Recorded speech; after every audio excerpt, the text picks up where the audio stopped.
अगर आपने अभी तक द ब्लैंक पेज ऑफिशियल को सब्सक्राइब नहीं किया तो सब्सक्राइब ज़रूर कर लीजिएगा और बेल आइकन को प्रेस करिएगा ताकि आपको हमारा हर नया जो एपिसोड है उसका नोटिफिकेशन मिलता रहे। अफगानिस्तान में जब अभी अमेरिकन फ़ौज का विथड्रॉल इसका अमल शुरू नहीं हुआ था तो इंडिया भर के डिफेंस एनालिस्ट, आपको याद होगा, मेजर गौरव समेत ये सारे कह रहे थे कि वहाँ पर सिविल वॉर होगी, गनी सरकार कई साल रेजिस्ट करेगी, इंडिया और अमेरिका उसको सपोर्ट करेंगे, वहाँ की जो अफगान नेशनल आर्मी है उनको सपोर्ट करेंगे और ये लड़ाई चलती रहेगी। लेकिन हमने अफगान तालिबान के काबुल के टेक ओवर करने से पहले ही आपको ग्राउंड रियलिटी देख के बता दिया था कि अफगान तालिबान जो है वो वहाँ पर बड़ी ही स्ट्रॉन्ग पोजीशन में आ चुके हैं और they can form government any time, और वही हुआ फिर।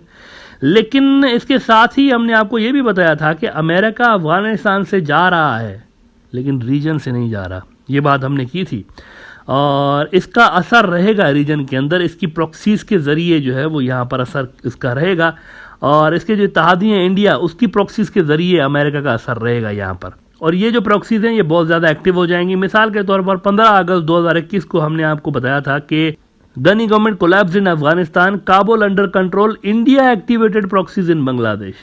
जो लोग ब्रॉडर व्यू शुरू से देखते रहे हैं उन्हें इल्म होगा कि ये बात हमने की थी कि अब चाइना के जो इत्तेहादी हैं इस रीजन के अंदर उनके खिलाफ बड़ी भरपूर प्रॉक्सी वॉर्स स्टार्ट की जाएंगी, चाहे वो बांग्लादेश हो, चाहे वो म्यांमार हो, चाहे वो पाकिस्तान हो, और इंडिया इसमें मेन रोल प्ले करेगा अमेरिका के साथ मिलके, क्योंकि इंडिया की वैसे मजबूत प्रॉक्सी तंजीमें यहाँ पर इस रीजन के अंदर लंबे अरसे से मौजूद हैं, कई डेकेड्स से। कुछ प्रॉक्सीज ऐसी हैं जो कि कई डेकेड्स पुरानी हैं।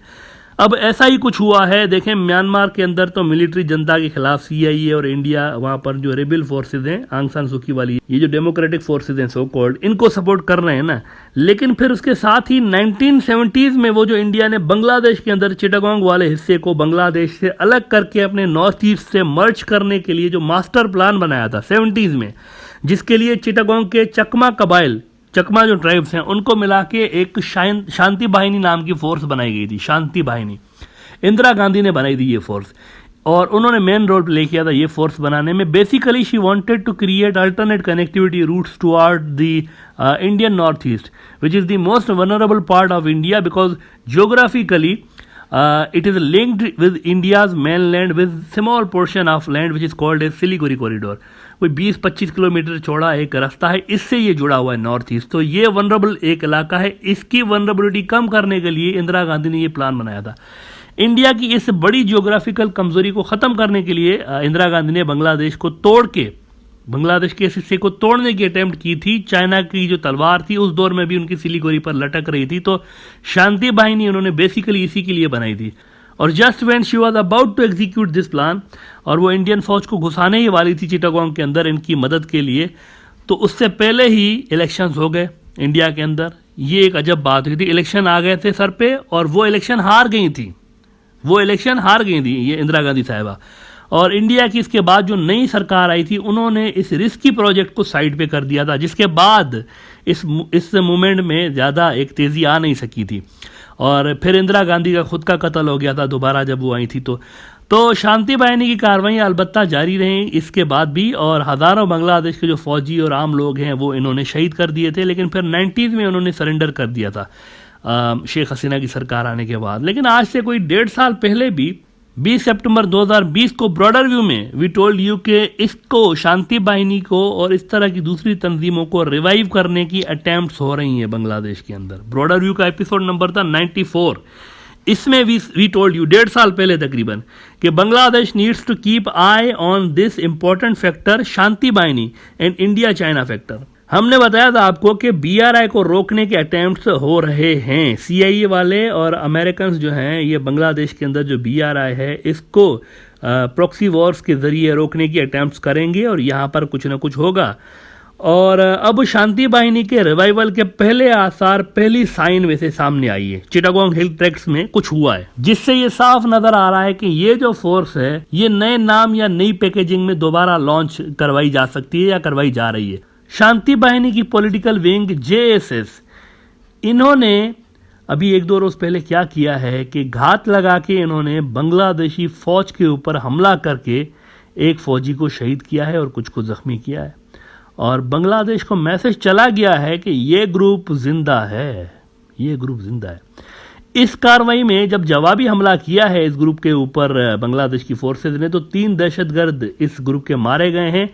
और जैसा कि फाइनेंशियल टाइम्स अगर आप देखें ना, वो भी खबर लगा रहे हैं कि army officer killed in terror attack in Bandarban. और इंदिरा गांधी के बाद भी वैसे इंडिया ने इस ग्रुप को सपोर्ट जारी रखी थी। 11 जून 1989 का जरा आप ये न्यूयॉर्क टाइम्स देख लें, दुनिया के चंद बड़े अखबारों में से एक है। जरा पीछे चले जाएं आप, 1989 की हम आर्काइव में से निकाल के ये चीज़ आपको दिखा रहे हैं। इन्होंने तब लिखा था 32 साल पहले कि Bangladeshi insurgent says India is supporting them. देखें ना, ये कोई ढकी छुपी बात नहीं है, इंडिया इनके पीछे था। इंडिया ने ये फोर्स बनाई थी, इसीलिए बनाई थी कि इसको अलग मुल्क हम पहले करें, फिर इसको अनेक्स कर दें। जैसे सिक्किम को अनेक्स किया था, इसको खुद में अनेक्स कर दें ताकि 7 सिस्टर स्टेट्स तक हमारी आसानी से कनेक्टिविटी बनी रहे। इंडिया यहाँ से अपने लिए एक इलाका अलग करके, यानी ये पूरे प्रयास करता रहा है चिटागोंग वाला, और जिसको फिर एज वी सेड कि वो नॉर्थ ईस्ट के साथ मिलाने का प्रयास कर रहे थे, एक अलग स्टेट नॉर्थ ईस्ट की। ये जो 7 सिस्टर स्टेट्स की जगह 8 सिस्टर स्टेट बनाने का इरादा था।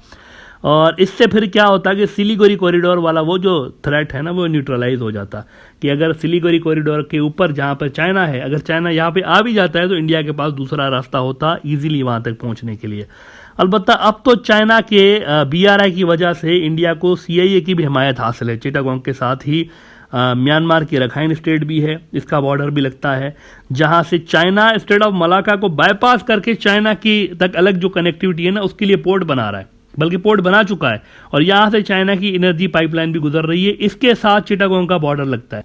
तो अमेरिका वहां पर पहले ही एक्टिव था, रखाइन स्टेट के अंदर भी, म्यांमार के अंदर भी। अब इंडिया और CIA की जानिब से चिटागोंग में भी हालात खराब करने के अटेम्प्ट्स हो रहे हैं। And this is all linked with BRI and China basically. इससे पहले भी बांग्लादेश इल्ज़ाम लगा चुका है ऑफिशियली, ये कोई पहली बार नहीं हो रहा, ना ही ये कोई सीक्रेट बात है। ओपनली बांग्लादेश इल्ज़ाम लगा चुका है कि इंडिया की जो रियासत मिजोरम है ना, मिजोरम, यहाँ पर सेपरेटिस्ट ग्रुपों के कैंप मौजूद हैं। बांग्लादेश शिकायत लगा चुका है इंडिया से, यहाँ पर कैंप मौजूद हैं, उसमें उनकी ट्रेनिंग भी हो रही है। जैसा कि 27 दिसंबर 2020 का स्क्रॉल जो था ना, उसकी ज़रा आप ये खबर देख लें कि Bangladesh alleges existence of separatist camps in Mizoram, ask India to destroy them. रॉ, इंडिया की जो खुफिया एजेंसी है ना, उनकी सरपरस्ती में वैसे ये कैंप, ये ट्रेनिंग कैंप वहाँ पर पहले से ही मौजूद थे। मिजोरम का अगर आप मैप देखें तो एक लंबा बॉर्डर इसका लगता है चिटागोंग के साथ, तो एक आइडियल जगह है मिजोरम यहाँ पर चिटागोंग हिल ट्रैक्ट्स के जो सेपरेटिस्ट हैं इनको ट्रेन करने के लिए। और इंदिरा गांधी के टाइम से लेकर ही मिजोरम के अंदर सबसे ज़्यादा इंडिया जो है ना, मोस्टली शांति बाहिनी और दीगर जो सेपरेटिस्ट हैं उनको ट्रेनिंग देता रहा है। और इंटरेस्टिंग बात यह है कि रॉ के कुछ ऐसे ऑफिसर्स भी इस शांति बाहिनी को बनाने में यूज़ किए गए थे इंदिरा गांधी की जानिब से, जो कि मुक्ति बाहिनी के अंदर भी रहे थे। वही लोग, यानी ट्रेनिंग और असला देने के लिए वही लोग यूज़ हुए थे। इंदिरा गांधी ने सेम लोगों को, इंडिया के जो थे उनको यूज़ किया था, और उनमें से एक जो था वो BB नंदी साहब थे। ये रॉ के जो ढाका के अंदर स्टेशन चीफ थे, शांति बाहिनी बनाने में इन्होंने मेन रोल प्ले किया था। इस फोर्स को अब दोबारा जिंदा किया जा रहा है बांग्लादेश के अगेंस्ट। और कल की इनकी जो कार्रवाई है ना, इनके मौजूद होने का, इनके जिंदा होने का ऐलान किया हुआ है इस कार्रवाई ने। कल इन्होंने बेसिकली ये इसी वजह से किया है, ये जो फौजी एक शहीद किया है, ये इसीलिए किया है, ये दिखाने के लिए कि हम हैं, बांग्लादेश को ये दिखाने के लिए कि हमारे लोग हैं वहाँ पर, ज़मीन पर मौजूद हैं चिटागोंग में, और हम ये सब कुछ कर सकते हैं। उधर यही कुछ पाकिस्तान के अंदर भी वही कुछ शुरू हो चुका है। वहां पर BLA, बलूच लिबरेशन आर्मी नाम की एक प्रॉक्सी है इंडिया की, पाकिस्तान कहता है ये इंडिया की प्रॉक्सी है, इसके पाकिस्तान की फोर्सेस पर हमले तेज हो चुके हैं, पिछले 1 महीने के अंदर अंदर तेज हो चुके हैं। उधर बांग्लादेश के अंदर, उधर म्यांमार भी चल रहे हैं, और पाकिस्तान के अंदर भी तेज हो चुके हैं। एक हमला उन्होंने 2 रोज पहले किया है, 2 जगहों पर एक साथ हमले किए। वैसे तो उन्होंने 4 जगहों पे हमले किए हैं, 2 हमले उनके नाकाम मतलब होने से पहले ही धपड़धूस हो गए, लेकिन 2 हमले ऐसे थे जहां पर ये इनके जो लोग थे वो वहां पर ज़मीन पर पहुंच चुके थे FC हेडक्वार्टर्स में। अलबत्ता वो हमले भी नाकाम हुए। और इंडिया के अंदर जो BJP के IT सेल्स हैं वो रवायती गलत बयानी करते हुए झूठ बोल रहे हैं कि 100 पाकिस्तानी फौजी शहीद हुए हैं। दिस इज़ नॉट ट्रू, ये फेक है। लेकिन खैर, इसमें कोई हैरत की बात होनी नहीं चाहिए। देखें ना, इंडिया का मेन स्ट्रीम मीडिया अफगानिस्तान के अंदर देखें वीडियो गेम्स की क्लिप्स को भी मादी के अंदर आप देखें शेयर करते रहे, पाकिस्तानी फोर्सेस का वीडियो क्लिप बता के कि देखें ये पाकिस्तान की फ़ौज का जहाज़ कर रहे हैं, हालांकि वो वीडियो गेम की क्लिप हुआ करती थी। तो ये तो होता रहा है। और उसके अलावा वो जो इंडिया के टॉप के एक एंकर साहब हैं, अर्नब गोस्वामी साहब, इन्होंने तो कहा कि मेरे पास पक्की रिपोर्टें हैं कि वो जो सरीना होटल है वहाँ पर 5 स्टार होटल है काबुल का, उसके 5th फ्लोर, पूरा का पूरा 5th फ्लोर, वहाँ पर आईएसआई रहती है और आईएसआई कंट्रोल कर रही है पूरे अफगानिस्तान को 5th फ्लोर पे बैठ के। हालांकि सरीना होटल का कोई 5th फ्लोर है ही नहीं, वो 2 फ्लोर की बिल्डिंग है। तो यहाँ इस किस्म की खबरें इंडिया के अंदर लगती रहती हैं। अभी भी वो यही 2-3 दिनों से लगा रहे हैं उन्होंने कि 100 फौजी मरे हैं, 150, 1000, 1 लाख, पता नहीं कितने फौजी मर चुके हैं। This is not true. कोई 1 से 2 फौजी पाकिस्तान के इसमें शहीद हुए हैं, लेकिन ये हमला नाकाम हुआ, ये बहुत बड़ी बात है। तो पाकिस्तान के अंदर भी आप देखें कि प्रॉक्सी वॉर्स तेज़ हो चुकी हैं और बांग्लादेश के अंदर भी इसकी शुरुआत उन्होंने अचानक से कर दी है, जेसीसी को एक्टिवेट करके, जो कि असल में शांति बाहिनी से जिसका लिंक है, उसके रूट्स सेम है, दोनों के रूट्स।